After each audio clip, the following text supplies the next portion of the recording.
Hello and welcome to the Vandy Christian Network, VCN online television and radio. And we also broadcast on BSK TV network, which is a global Pan-African TV network, broadcasting on Star Times channel 200.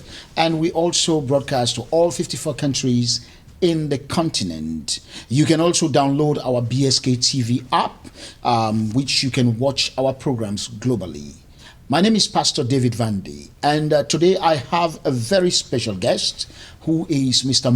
Mink Jawandor. Welcome to Let's Talk. Yeah, thank you for having me. Mink Jawandor, your name does not sound Sierra Leonean. What's going on? Oh, well, well, my name is Mink Jawandor. Jawandor. Yeah. Oh, Jawandor. Jawandor, like the door. Oh, Jawandor. Yeah. That's the right pronunciation. Yes. Jawandor. Yeah. And what tribe is that? My dad is Fulai, my mom is Limba. Okay. Yeah, okay. So, yeah, but I like the fact that you're a Sierra Leonean. Exactly. That is what is important. We just want to make sure we get it right. Yeah. All right. So the program we're having here is Let's Talk. And Let's Talk, we broadcast, like I said, on the Vandy Christian Network, also on BSK TV Network. BSK TV Network is a Pan-African global TV network that broadcasts to all 54 countries across the continent. So today we're here to talk about your new book. Yes, sir. And this book is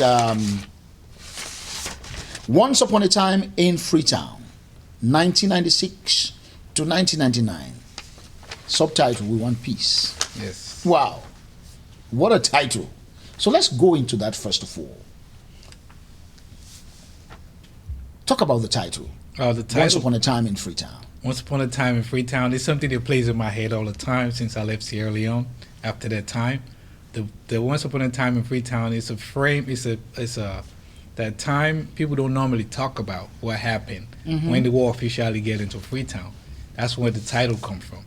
Okay. Because it came into Freetown officially in 1996 through the military coup, and all the way to 1999 when the actual war go back into the provinces before it ended in 2002. Then the We Want Peace come from us out of panic. The citizens. Exactly. Yeah. When people said, oh, we want peace. As soon as they see the rebel, we want peace, we want peace. So it was like a theme for the whole country. For the whole country. Yeah. And every time a tension come around in Sierra Leone, we always say we want peace. We cry for peace. We cry for as soon as the tension rises. Yeah. And that happened all the time. So that's where it come from. That's why I have the All right. And for our viewers out there, the war in Sierra Leone lasted for almost 11 years, from March 23rd, 1991 to 18th of January 2002. You know, that was a period in the country that some people would like to just forget about. But if I can ask you, if you say 1996 to 1999, how old were you by then in 1996? Like 96, 97, like 16, 17. 16, 17. Yes. So between 1996 and 1999, let's delve into it. First of all, I want to take from your first paragraph, okay? You wrote, that is chapter 1. Yes. You say, in my lifetime, I have to tell these sad but interesting stories that I was a witness of. From another perspective about the war in Freetown, Sierra Leone, to the world, for someone to hear from 1996 to 1999, a small and the most important chapter of the civil war in the Republic of Sierra Leone, when the war officially enters into the capital city of Freetown. Yes, sir. So once upon a time in Freetown, and we're looking at that. So what gave you that idea as young as you were, and you were able to remember things that happened during that period, and you decided to pen it down? Let's elaborate. What gave me that idea, because like I said earlier, 1996 to 1999, the war officially gets into Freetown. But what gave me the idea, I look at Sierra Leone, I watch documentaries a lot, and I watch movies a lot, and I read books a lot.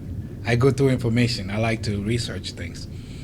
But I never see our stories being told from our perspective. I'll give you a perspective. What you say from our perspective, from a young man's perspective, from a Sierra Leonean perspective, or from as young as you were, that was present. Yes, like from a me or you or him or somebody else that lives there. Example would be, if you watch the Blood Diamond movie, right? I don't see myself in it. Did you see my reaction? Exactly. It is like I was just thinking about that. Yeah. I did not see myself in there. Exactly. I even wrote a letter to them to There say, we go. if you are talking about our war, my war, the war in Sierra Leone, Right. which I'm supposed to be part of, Exactly. how come I cannot feel myself? Exactly. I did not feel it. Go ahead. Yeah, I didn't see myself in it. Like example, I know the story, the movie is interesting, attempting to tell our story, but they didn't tell it in the perspective of how we live. Because what they don't realize during wars, the true metaphors of war, like you turn on the TV right now, you're watching a news from VOA or BBC, one of those. You will see a kid in the background playing soccer, attempting to do their normal day-to-day stuff. But the war is still going It's on. still what's going on. That's the true metaphors of war. And example, when the war was in Freetown, we were still managing to do stuff. My mom was doing private. My mom was a school teacher as well, and she was taking private classes, teaching kids every time we have little breaks. Even when the bullets were flying. Exactly, people, because they actually asked her to go teach around that time. Wow. And she, like, the irony about that time as well was, I go to school, there's no kids, and when I go to when I don't go to school, they come and look for us. Those stories are not told, you know. And also, when you look at the war, like radio DJs and other people that was in there, they were doing their job for those people, but those things were not told. Those simple stories, people were born in those wars. They have to give them names. They have to name kids After the war. inside of the war. That's why I say from 96 to 99, all those things was going. Like, you have a baby, you have to name the baby, you have to go to the hospital in the middle of the war. Yeah, Like the men, they will say cognac. The child, a girl child that was born in war. exactly. You have to do that. Then you have to celebrate holidays. Remember, the 6 days before January 6th, we celebrate New Year's. Yeah. Those are the things you don't see outside of our story. We leave those things. So people don't talk about those things. Those are the things I wrote about. Okay. How young guys cope with the bad actors. So let me ask you, Mink. You were 16, 17. Right. So from your perspective, what do you think brought the war to Sierra Leone in the first place? When you were sitting down thinking and you decided to write a book and you're thinking about all these things, what was the idea that was playing in your head? You say, okay, maybe this is why the war started in the first place. What brought the war into Sierra Leone and Africa as a whole is called relative deprivation. Relative deprivation, in a nutshell, is like you're deprived from the day-to-day survival in terms of getting a job, a good education, being informed, getting even not just college education. I mean primary education. Your food, clothing, and shelter never met. You never met those needs. So you always, my professor always say, I forgot the amount of calories we're supposed to contain a day. But he said, you can't control the whole calories a day, you can't fully think. You don't even think about protesting. You don't even think about anything else but survival. So you don't have time to question government of what they are doing wrong. So your mind is always thinking about, how should I get something to eat? Well, how my roof is leaking, how will I put something to stop the leaking? So all that in a nutshell is called relative deprivation. You're deprived from having the basics of the day. That's what started the war in Sierra Leone. We are deprived. But initially, that's what the cry of the RAF was. And up till today is the same issue. Because I was going to come to that. That was their cry. Right. That's why they said they came in the first place. Exactly. But from your own perspective of writing this book, did they meet your expectation from what they said? No. It turned out to be something else. It turned out to be like a bloodbath, like a deliberate act. That they came up there and, okay, we were trying to help these people to develop a country from a bad situation. Now it turned around to be worse than what we are saying they were attempting to do.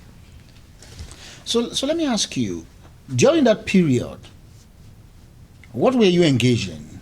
Were you like you said, your mom was a school teacher, right? Right. She was doing private lessons, Right. you know, and you will see your fellow kids playing soccer on the streets, and Right. then you will see soldiers passing up and down, maybe even rebels. Because Right. if I can go back, if I can remember, during the 1997 coup, when the AFRC took over, immediately they took over, they asked the RUF, the rebel guys, to come into Freetown. Yes. Because the RUF were unable to come into Freetown. Yeah, they was. With all the fighting they've been doing since 1991, they did not enter Freetown. I mentioned that. Yes, but when AFRC took over, they called them in. So during that period, what were you engaged in? I was engaged in music Okay, a lot. you play music. Well, I'll put it this way. I didn't play music. We had excuse me. In the eastern side of Freetown, they have a group organization called Eastern Progressive Union Okay, that have like probably 40 or 50 clubs together. So we were just we organizing dances during that time. during that time. So when they organize dance, we don't have nothing to do. So because when the FRC took over, the country was in a standstill. Yes. So youth would find them to engage themselves. I was at home. My mom left me with 3. When they ran away from Eastern, they left us in the house. Because So your parents ran away Yeah. from the east Yeah. and left you, the kids, Yes. behind Yeah. in the heat of the war. Yes, it's on the book. They left us behind because they announced on the radio that everybody should leave the seaside as they were shelling the seaside. So they like, you guys got to stay at the house. We going to the east. We going to the west side of Freetown because west side was relatively calm. Eastern was getting bombarded in the seafronts. So we was in the house. We just sitting there. They left me with 3 musical albums just from Joseph Hills. So I was listening to that. Then my friend let me borrow 2 CDs. One was from the Refugees, and the other one is called Lost Boys, Love, Peace, and Happiness. The Fugees was a song there called Radio Nut. I used to listen to. We listened to until we memorized the song by sitting at home. Like you asked me, what was we doing? So we memorized the song. When the Eastern Progressive Union, one of those club members, organized a show, we would go and sing that song there. We go mime it. So when your parents were leaving, they actually told you that you guys should stay and look after the house. Yeah, it left us with. And they are living We were into happy. safety. Well, they didn't do it deliberately. They asked us we have to stay because when you leave your house at that time in the seaside in Fort Bay, somebody will come and steal from you. So we have to have 1 or 2 people. It was like 4 or 5 of us left in the house of 30 Were you people. mad? I wasn't. I was happy. Mink, I was happy. you were what? We was cooking. We was eating a lot And of nobody was in charge. You were in charge. Exactly. So you cook what you want to cook. Exactly. You eat what you want to eat. Exactly. You listen to whatever music you want. Exactly. You go where. We was happy. We was very happy. But every time we was there like that, then until like let's say they start shelling, then we would run away and come back. That's how we was living. You're watching us on the Vandy Christian Network. Don't forget to tune into our YouTube channel. You can go there and subscribe.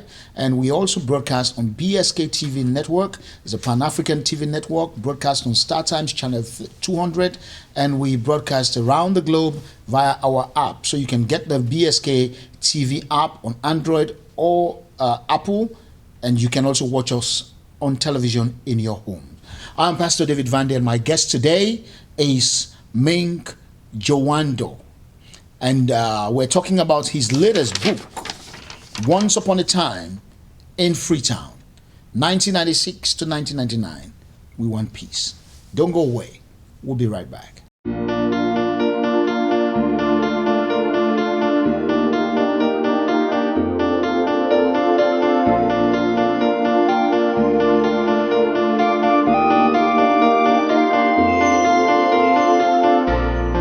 Many years ago, someone was telling me a story. That's one man from Galilee came into my sins away. That's where the story started. That's where the bond began. That's where the suffering ended. My sins were crushed away. And now that I'm not a slave, I can take a selfie. Our soul, our soul, our soul, the way to the love. Our soul, our soul, our soul, the way to the Lord. All my sins, all my fears, they've been washed away. All my guilt, all this grace, they've been wiped away. Away, away. They've been washed away. Away, away. They've been wiped away. When I was a little boy, Mom and Dad took me to the altar. They laid me at His feet and they called me His own. That's where the story started. That's where the bond began. That's where the suffering ended. My sins were crushed away. And now that I'm not a slave, I can take a selfie. Our soul, our soul, our soul, the way to the Lord. Our soul, our soul, our soul, the way to the Lord. All my sins, all my fears, they've been washed away. All my guilt, all this grace, they've been wiped away. Away, away. They've been washed away. Away, away. They've been wiped away. Oh, away, away. They've been washed away. Oh, away, away. They've been wiped away. Oh, away, away. They've been washed away. Oh, away, away. They've been wiped away. Welcome back to Let's Talk. I am David Vandy and my guest is Mink Jawandor. And we're talking about his book, Once Upon a Time in Freetown, 1996 to 1999. We Want Peace. Okay. We talked about in 1997 when there was this coup d'etat Right. by the FRC. And there was a standstill in Freetown for 9 months. Yes. Nobody was working. People were just, except those who have been forced to work. Right. All right?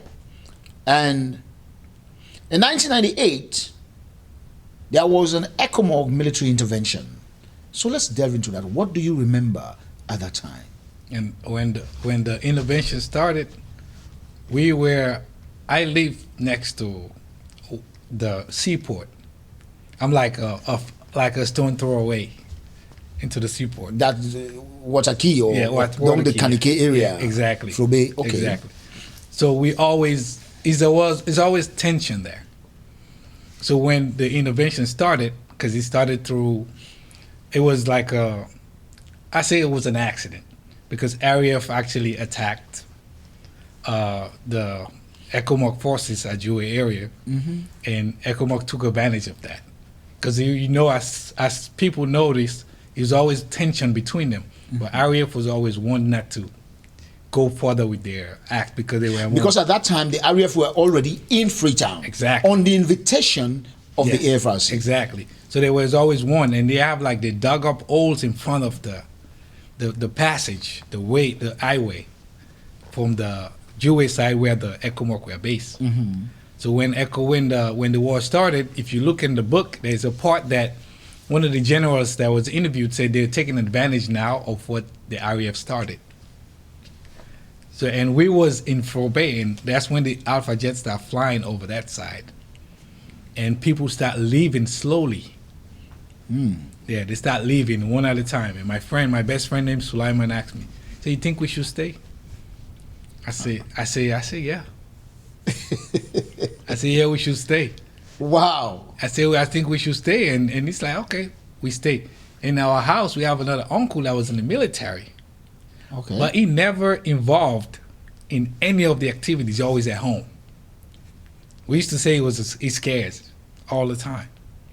But we never told him to his face. But he was a brave guy. It was a cool guy. He just did not come out. Exactly. He's a He decided military to guy. stay away. Yeah. He never involved in none of the activities. He was a very decent dude. So him start telling us that it looked like these guys are coming to take over. And we're like, really? So with him saying that, so I told my friend, let's leave. Then my friend told me this time, don't leave, let's wait. So we decided to wait. Then we started listening to BBC a lot and VOA.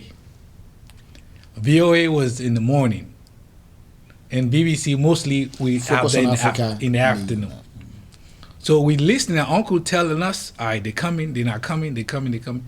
Then as soon as they get, the final day that ECOMOG came in to our area, we saw a guy named Mandere.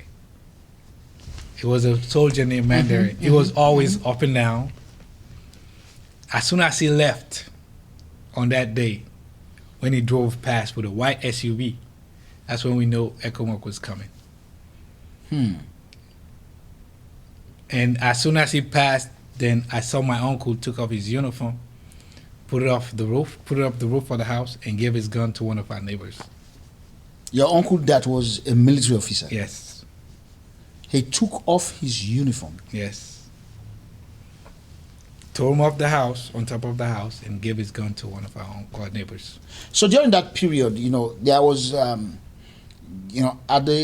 like I said earlier, the RAF came in at the invitation of the AFRC. Yes. And then there was this power struggle as to who was actually in charge, because it was the soldiers that actually took over the country, and then they invited the RAF. Right.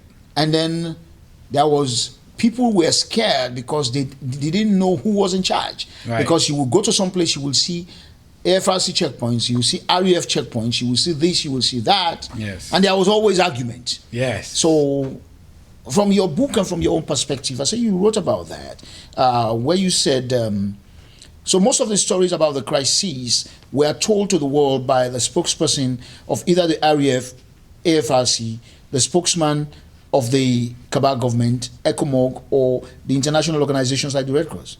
No journalists were allowed or truly able to give accurate report about the ongoing civil war inside our country, and no journalists were spared by the faction that engaged in this power struggle in the area.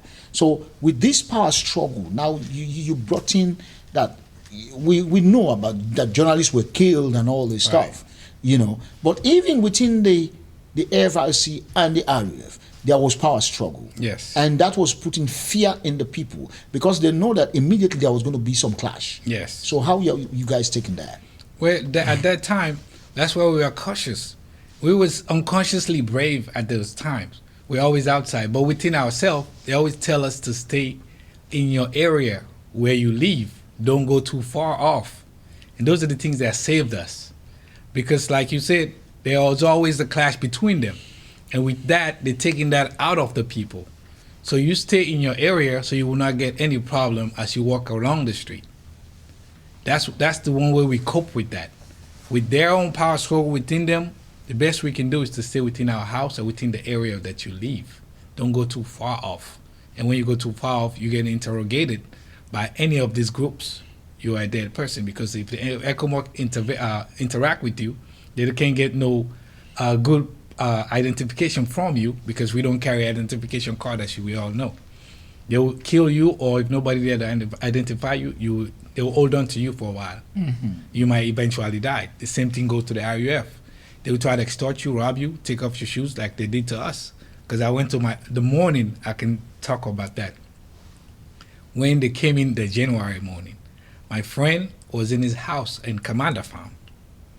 And he left. He said, man, these guys are back. They're all in our house. I said, really? I said, how come? He said, you know, at that time in the late 90s, Commander Farm area up that hill, it was empty. It was just government houses over there. He said, these guys came through the hill. Some of them come down that way, so they took over our house, all the house up the hill. And they said they have to wait there. So I wake up in the morning, that's what we woke up to on January 6th. Yeah. He said, so he said he left, he came down to Forbay to us and told me that. I said, really? He said, well, I want to come back here so I go get my clothes. He went back to, I said, can you come help me? So I went with him. And when I was coming back. And you're coming back. It was bad. Wow. We have 3 stops. I don't even want to go into all details. It's on the book. Yeah. We can have get 3 into stops. that. So going back to your question, that how we cope with that is by stay in your area, and if you stay out of your area, you will die. It will be very difficult for you to come back. Exactly. Or maybe you can even die in the process. Exactly. A lot of people die in that. So now, okay. Now let's look at other areas. You know, I know we've been talking about what happened in the war, but like you said earlier, there are other areas about the kids playing ball in the street. They have other activities. And did you guys by any chance where you were staying, were there people that needed help? People that maybe, you know, get stuck in some place one way or the other. Maybe they were in the wrong place at the wrong time. That you would say, okay, some of us did come out and we decided to help certain people. And what happened in that area? I'll tell you like a real what happened in one morning. We woke up to a bombardment, and right in front of my house, I know exactly where I was. I was in the bathroom taking a shower, and the bomb fell into the neighbor. That was a mysterious day for me. Wow. I remember the bomb fell right across from my neighbor house. The old man that was praying us in the house when fast month come, the Ramadan, the shell ripped the back of his head. He died. So his son came to us and asked us to help him to go bury him, and we did. We went all the way to one of the guy that was in our area, and mysteriously it was a blind lady sitting there. She didn't die. When the bomb exploded? Yes, she did not die. And killed Mr. Muhammad. And Abbas's mom, she was blind. She sat there. She didn't die. Wow. And everything was in all of smoke and little flames of fire. And I came out from the bathroom. Everybody running down our street, people running away. So there was no help in certain times. So we have to go do it ourselves. We're the one that stayed. Because I told you earlier, some people already left because it was campaigning for everybody to leave the seaside to the other radio stations. So we that stayed, we actually helped them. Abdul, one of our neighbors, leaded the way, put him in a push cart which is called Omolanke, all the way to Kisi Road. So we helped him because we don't want to leave his dead body there. So we had to help. Then came Kisi back. Road Cemetery. Exactly. And we just rushed the body because it was a lot of decomposed body at the time there. A lot. Yeah. And when we stopped at Kisi Road, it was so empty that the guy that was pushing the push cart, he stopped and like, you guys got to come see this. And we were like, what happened? He says, nobody here. He stopped and like, we come off Kennedy Street, we had to turn down to Kisi Road Bengal, and he stopped. So you guys want to see this? Like what? He said, nobody here. It was empty. Okay. So Well, so those are the kind of help that, like you asked me, those are the help some of us some of give. you gave. Yeah, we had to bury Even in certain that people. process, when the bombs were flying, Yes. dropping at the back of your house into the compound next to you, Yes. you were still able get your friends Yes. to go out there and help to go bury somebody that has just died. Yes. And I give you another scenario. When the same January, when the rebel came into our house and killed our uncle, we had to bury him down the street. Your uncle that was in the military? No, not him. That one, it was in the police. Oh, It was okay. a police officer. So they came into the house. Yeah, they came. That was the night. Did before- somebody call him out? Like, because I remember that sometimes they would say some people used to call people out to say, hey, go into that house, there's somebody there. Did somebody call him out, or they just bumped into the house? I think it was randomly It was just a random situation. Because the night before that, that's when the probate community tragedy happened. It's on chapter 8. When they came in and destroyed probate at night. So the next morning they came back. And when they came back, they came from down the seaport. They walk up and they walk in, and our uncle saw them coming. Everybody was in our house because our house was like a cement block house. You know, when the bomb coming in, you ripping all this pan houses off. When I mean with pan, they're like zinc pans. You rip them all off. So if you live in a cement house, you might be able to withstand some of the whatever coming. So everybody was in that house. So when they came up the street, they saw everybody is in that house. I don't know if they call them my house, but I thought it was random from my perspective. Okay. All right, we'll take a quick break and we'll come back. I know we're going to go to some of this that you're saying now happened after the January 6th. Yeah. So I want us to come and go now into the January 6th and see what happened afterwards. But this is Let's Talk, and I am David Vandy, and my guest here is Mink Jawandor, who happens to be the author of the book Once Upon a Time in Freetown, 1996 to 1999. We Want Peace. Don't go away. When we come back, we're going to see what actually happened to this young man and his friends and his brothers after the January 6th invasion. Because what we've been talking to you about before January 6th, from 1996 to 1999, before that January 6th, a lot of things happened because the RAF were in Freetown. And there was an intervention that actually drove them out of the city. They came back full force. So what actually happened there is what we're going to be talking about next. Stay tuned.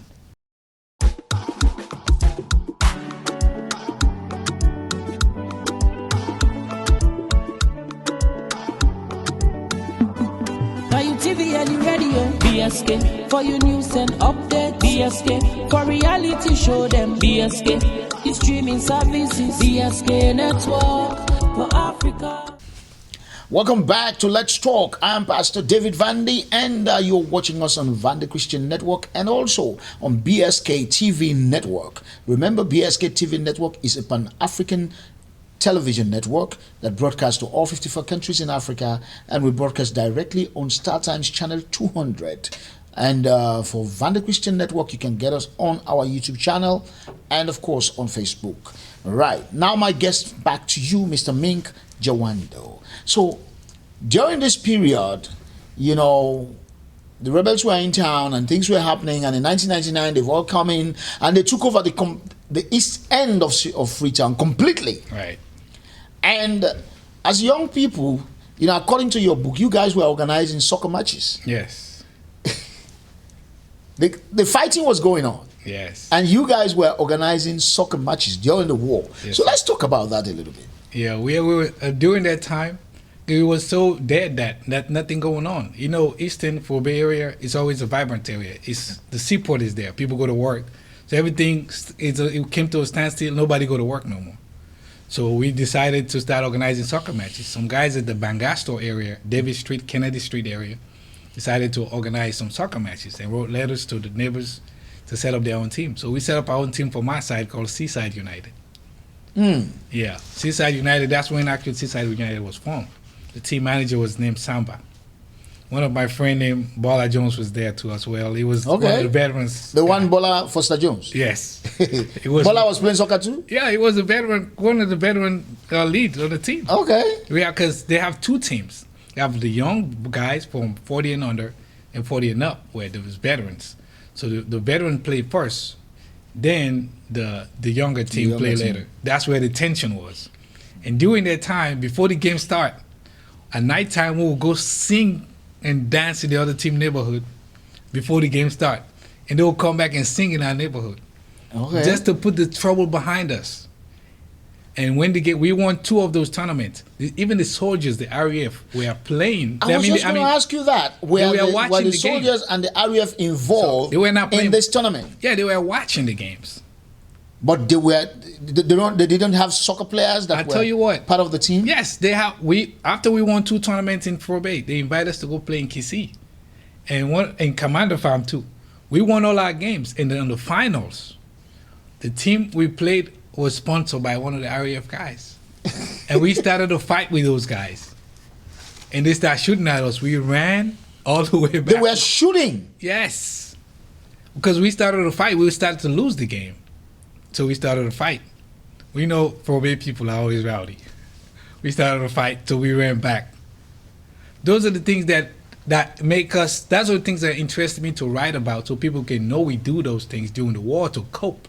Then even those soccer matches, as bad as economically the country was, but there was some economic exchange there.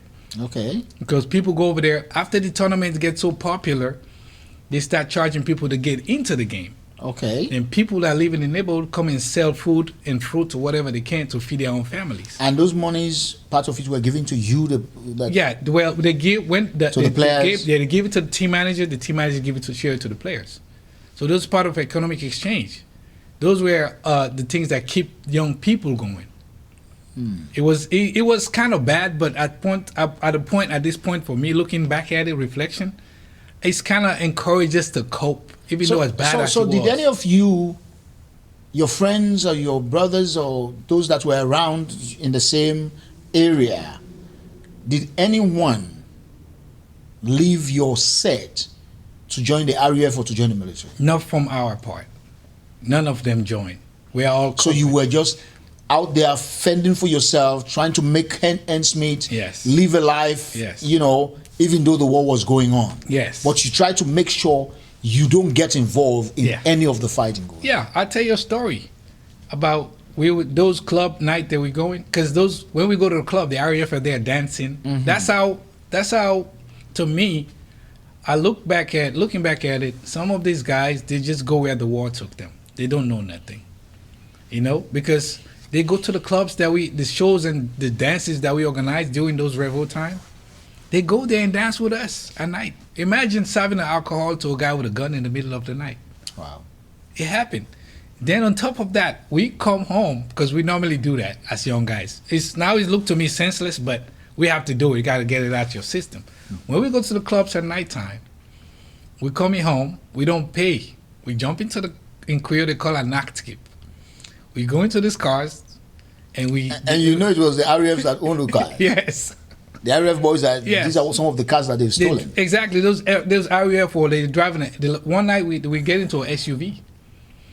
It was an RAF guy. You see, we get in the car, you see the barrel of the gun under the seat, or the driver's seat. 6 of us. And for me to tell the story, I have all the guys' names on my book. You can read it. And they all know it. We go into the car. I'll sit in the front seat. We just want to keep the names out. Yeah. I sit in the front seat. And my friend sit in the back. We was talking like it's normal, but we already had a plan. The RAF was driving. We call them Sobel. Rebel by day, soldier by day, rebel by night. Sat in the car, and we all the way drove us from Brookfields Hotel all the way to Lombard Street, where I was. And we already had a plan. So you were living... Yes. From that, going to Brookfields Hotel. Yes. And the Dead West. Yes. And that's how... See, so that's why I say some of these stories people don't know about. Because we don't have no business doing that. No. In the middle of a war. We will still we refuse to let the rebel in those bad times, or the government took away our youthful years. Yeah. And we didn't do it deliberately. That's what young people does. Think about it. We jump into the car from Brookfields. We didn't have money. We know we don't have money. You guys that driving the car have a gun. And when we get to our house, we tell them we stop here, and we all came down and ran. The guy chased us. And don't you think that was a mistake to let him take you to your house? Yeah, let me finish. I'll show you that. This is what happened. When we came down, I ran up Dan Street, jumped into the community marks. My friend ran Orange Street, and the other one on the rest of the other areas. So he came back to grab his gun, because he forget and chase us for the money. Came back, we was all going into the dark. And the next morning, he came back and asked one of our neighbor named Alaj, Mr. Maggot, is up there, right on Orange Street. He said, "Do you know these guys that ran in this place?" So Alaj like, "I didn't know." So, and I'll find out. And 2-3 days later, he came and asked me, who was these guys were running? I said, I was there. I said, really? I said, why are you guys doing this at this time? This is the wrong time to do those things. It was who came to ask you? The rebel, neighbor. Yeah, the rebel. The guy went to ask. Exactly. Yeah, the rebel report us to the neighbor. Say, please, this next 2-3 weeks, do not stand in this kiosk right here. They coming for you guys, back for their money or killed you. They said the guy told him that. We told these young people that we run in this country. Now, it came back for us, and we didn't. I told all my friends, they just laughed about it. Wow. So those are the stories people don't really know about. Yes, yeah, those are the story I wanted to tell in my book. And so how can people get this book? This book, because this book is interesting. I've been reading it, and I see that there are really stories in there. There are some stories that we will tell as a joke. Right. Because during the war, we you even encourage yourself by that, by even telling jokes. Yes. But when I read this, you see that there are stories there that you will not just hear out there. Everything will just focus on who killed who. Right. Yeah, see, that's why I told my story in timeline from 96 to 99. Then I tell what happened in between, what were we doing, what we was engaged in. Like I say, kids are born, you got to teach them cultural activities, you still got to raise your kids. People do businesses. So how can people get the book? You get this book in Amazon. It's on Amazon right now. It's the only platform it's on at this point. But I have plans to pull it out, even send some to Sierra Leone. Okay, talking about sending it to Sierra Leone, we know we have a lot of writers that have come before you, and you know about the Sierra Leone writers? No, I do not. There's a Sierra Leone writers group where they now publish books. Okay. And they have shelves. The books are taken to the Sierra Leone library. Okay. That can help to promote the book. Oh, great. And also, we've been advocating for books like these to be used in schools. How do you intend to do that? Well, that's why I wanted to go to Sierra Leone, talk to the college boards and the school, let's say the Minister of Education, talk to them and tell them, just give them a book and present it, tell them the stories in there. And because all the stories are real. Like I say, we watched the movie Blood Diamond. You don't see our stories in there. I mean, there can be good movies that tell stories about wars and how people cope, but our real story comes from us, from me or you or the next man that lives in Sierra Leone or from Sierra Leone. We'll have to. We'll put this book up on the screen right now. We'll put it up on the screen. We want everybody to see the book on the screen. If you are seeing this book on the screen and you are part of the Sierra Leone government and the educational sector, I think these are books that should be used in the schools, because some of our stories are being left to die. We don't archive them. We don't talk about them. We don't teach about them. Yes. That is why when things do happen, because I could remember when we were in Sierra Leone, people would say, if fet no can this country, better not go fruity. That's not. And then the fight came. Yeah, that don't make sense. It doesn't make sense. It doesn't. And when the fight came, we know what happened. Yeah. And you hear people today who are still echoing sentiments like that. Right. And sometimes I tell them, I say, you were not there. Right. If you were there, you would not ask for this. Exactly. And that's why I'm trying to tell my story. Like some people, it's like a reminder, And some of these stories will shake you up when you read it. You're like, oh wow, okay, I think we should. I will advise you to get in touch with the Sierra Leone Writers series. This book is supposed to go out there. It's supposed to be in Sierra Leone. It's supposed to be on the shelves. Right. So that the younger generation can see what is in there. Right. That even during the war, young people like you did not stand on the street just to beg. You actually got yourself engaged in something. You were engaged in sports. Right. And it became big, and then people were using that money to help other people, people in the community. And the community. Right. And so no matter what, during that, what was it like during those moments when you were playing that soccer? Were you at peace, or were you thinking about the next bullet that was going to fall? That's a great question. That's what took the grief away for at least an hour or two. That moment. Because like I told you, we would dance. We would celebrate. We would dance from wherever the game finished all the way to our houses and come back. Wow. Circle the old Frobe. It take away the grief. And the people inside will come out and yes, celebrate everybody. with you. Yeah, seaside. Then on top of that, you will see a gun passing down, going down Savage Choir on the West Gate And nobody entrance. cares. We don't care about that. We're just celebrating. You know, those moments that people don't, the world don't know that happened. I guarantee you, like in Sudan right now, they have a war going on. Those moments happen in Sudan. When the kids are going about their own business. It happened. Those are the true metaphors of war that people don't really realize. There's still life, there's still culture, there's still existence. You know, there's things still that people want to do. That's why I say in the back of the book, if you read it, say world peace starts in your community. And it starts with you. You know? And the war also starts in your community. Because your behavior of war causes stress to world peace. So those are the things that you should think about, like those moments. There's a stress to our peace in our community, but we put that in the back of us, and those little moments we try to create betterment of ourselves because we don't really understand what the power struggle is about. I'll give you a moment. We're listening to BBC or VOA. There are some people still come back ask us as young as we were, what did they say? A 17-year-old kid or 16-year-old kid. You are listening to one of these guys on the radio, one of the spokesmen of these people talk, and they come back and ask you. What did they say? What did they say? Huh? I can clearly remember that. And you look at them. Like, really? You actually ask you like 50 or 45 or something. You asking me as a 17-year-old, 16-year-old guy that, what did they say? I can.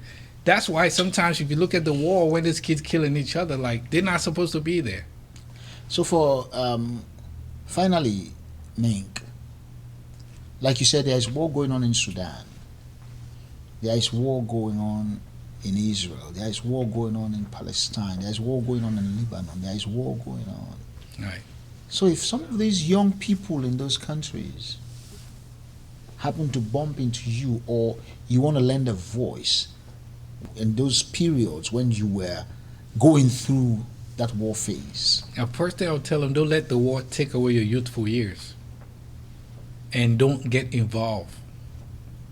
It's not your fight. Exactly, because you really don't understand what's going on. Like, if you see, you as a parent, you're looking at your 16 and 17-year-old guy, you're still trying to protect him, right? You then think about it. Then you're 16 years in the war and you fighting that war. Who's protecting that 16-year-old kid? Wow. Nobody. You see what I'm saying? So that's why if I see a kid in those countries, I tell them don't involve. It's not your war. You don't even know what's going on. And young people have the tendency to passionately involve in wars that they don't really understand about. Some of them have been brainwashed. Yeah. And they're passionately involved. And they use them. And the legacy the war left behind is committed by all these young kids. Not even the adult that would have them fighting. The kids commit those wars, those war crimes for them. Well, thank you very much, Mr. Mink Jawandor, for this beautiful interview. And I'm pretty sure people are going to learn a whole lot.